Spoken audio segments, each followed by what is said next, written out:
NAPO ticket for the ruling NPP for the 2024 election is yet to whip up any votes in the party's stronghold, the Ashanti region. Instead, the NPP's influence in that region has seen a marginal decline of 8%, according to the latest poll by Global Info Analytics ahead of the December 7 general elections. The poll revealed today indicate that despite maintaining his lead in the region with 65 compared to the NDC's John Mahama, Dr. Bawumia's influence has declined by 8% compared in the first poll conducted in July.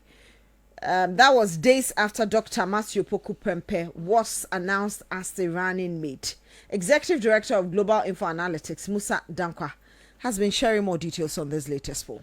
From party affiliation perspective, now among people who said they were MPP and are voting for John Mahama, it declined by nearly 0.6%. But for those who said they were MPP and are voting for Bawumia, it's actually gone up plus 2%. Now, if you come to those who are NDC and voting for Bawumia, that has also gone up by 1.3%. But the critical movement came in the floating voters. In the period, Bawumia lost 16.6% of floating voters in Ashanti region. He lost 16.6% of floating voters, out of which 13.2 went to Alan Chekamatim, and then 5.5 went to John Mahama in Ashanti. So you could trace Bawumia's drop in the poll from his declining numbers among floating voters in Ashanti region, which accounts for about 16% of all voters in the region. If you look at the demography on the base of age, you will see that Dr. Mahmoud Bawumia lost grounds across all age groups in the second poll. Among 18 to 24 years, he dropped almost 8%. Among 25 to 34%, he dropped nearly 11%. And among 35% to 44, he dropped 10%. And among the people who are 50,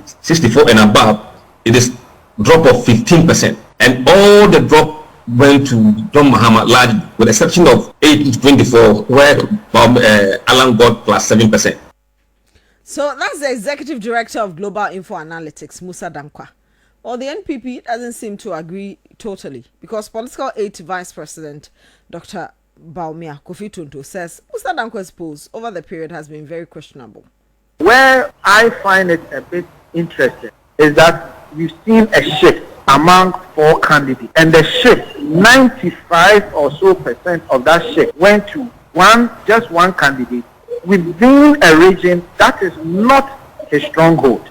95% of a shift went to one candidate not within his stronghold. That for me is a bit questionable. But we'll take time and dissect the data and really look at what Musa is doing to see if there is any validity to what he's saying. It is imperative to also state that Musa has run some data and some of them have remained questionable. The last one that Fitch used, he himself did a post on social media that Fitch relied on his data to do the 54% polling that they did. Within that data set, Musa Dankwa was saying that Mahama will get 95% in Okorikro, if I recall correctly. I mean, how is that possible? How is that possible? So you see, I don't want to entirely rubbish what he's done. We commend him for his work. I think it's always good for people to go out there and collect data. We will take it in good faith. But I am saying that there remains a lot of questions about his polling and the data and how he does his calculations. Kofi Tonto is the Political Aid to NPP 2024 flag bearer, Dr. Mahmoud Bawumia. The NDC too has been reacting. Listen to Deputy General Secretary of the party, Mustafa Gbande. They have losing touch. If you look at what Kandapa said recently, Kandapa is not a researcher, but he agrees that generally Ghanaians do not have faith in the judiciary. Does the NPP also disagree on that one? So they disagree with everything, including Ghanaians who say we are suffering. We like that posturing. We will continue to be guided and continue to engage with Ghanaians, continue with our campaign in good faith, and we believe that 2024 is not just any election. It's an election that will reward thieves, corrupt people, irresponsible government officials, and also an election that gives a guarantee that Ghanaians want a new government to take on this level of unprecedented thievery and stealing by government officials. And it will also be an election that will either endorse mediocrity and corruption or disenchantment against him. So we are not very worried. The NDC have demonstrated commitment. Our party is very united today going into that election. If you look at Ashanti region, you don't need a researcher to tell you that Bawumia will lose votes in Ashanti region, because even in their own primaries, 38%, okay, of their own party people across the country said they do not endorse Dr. Mahmoud Bawumia as a credible person to be a president. If you look at Ashanti region, 55% of their own party people say we don't need him. Generally, Ghanaians believe that the guy hasn't demonstrated a lot of commitment. He hasn't demonstrated seriousness. Even at his age, as a young man, energetic, he hasn't demonstrated responsibility and readiness to confront the situation now. If Bawumia has anything to do, let him begin to do it. We will help him to salvage Ghanaians. Businesses are getting collapsed. People are losing their capitals. Families are losing themselves. People cannot take care of their families. We are dying. We are getting suffocated. Yet they say that we are living comfortably. That's a Deputy General Secretary of the Opposition National Democratic Congress, Mustafa Agbande.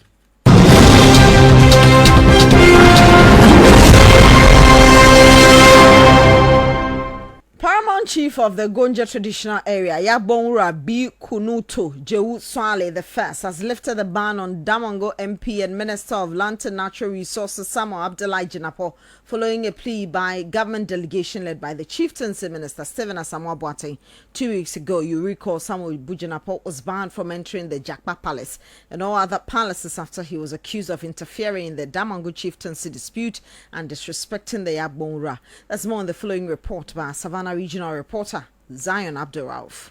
2 weeks ago, the Member of Parliament for Damongo, who doubles as the Minister for Lands and Natural Resources, Honorable Samuel Abu Jinapo, was banned by the Gonja traditional area following accusations of interfering in chieftaincy issues and an alleged disrespect for the Paramount Chief of Gonja land, Yagbonra Bikunuto Jewusole.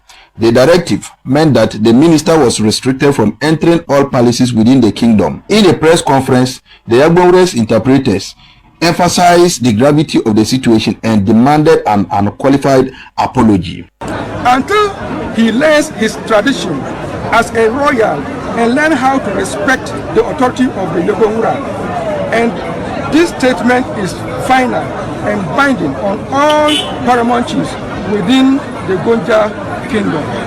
Long live Kubanye and long live Gonja. However, Honorable Samuel Abu Jinapo denied the allegations, arguing that he was innocent of the allegations leveled against him. Look, Yagbonra is my grandfather, he is my father, he is my overlord. There is absolutely nothing that I or anybody can do about that, and it's a relationship that I welcome.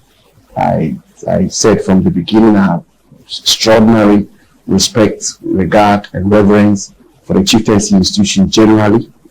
I've demonstrated it in all humility and modesty as a minister. Following the impasse, a government delegation made up of the National Security Minister, the Savannah Regional Minister, and other top government officials to mediate and beg for forgiveness on behalf of the Damongo MP. Today, the government delegation had a breakthrough and finally brought finality to the matter after Honorable Jinapo explained his side of the story. Minister for Chieftaincy and Religious Affairs, Honorable Stephen Asamoah Boateng, was grateful to the Yagbonra for resolving the situation. My brother here respects the tradition. Indeed, he's a royal. Like a royal, he's come and paid his dues. And I like the way he laid down and showing that when you are a son, you are always a son. You have to control to your boss and your father, and today we've shown that that's how authority works. All the youth here, that's how it is to work. We come and we show the respect, and your kingdom should flourish, and we respect you and your authority. So thank you so much on behalf of President and all of us.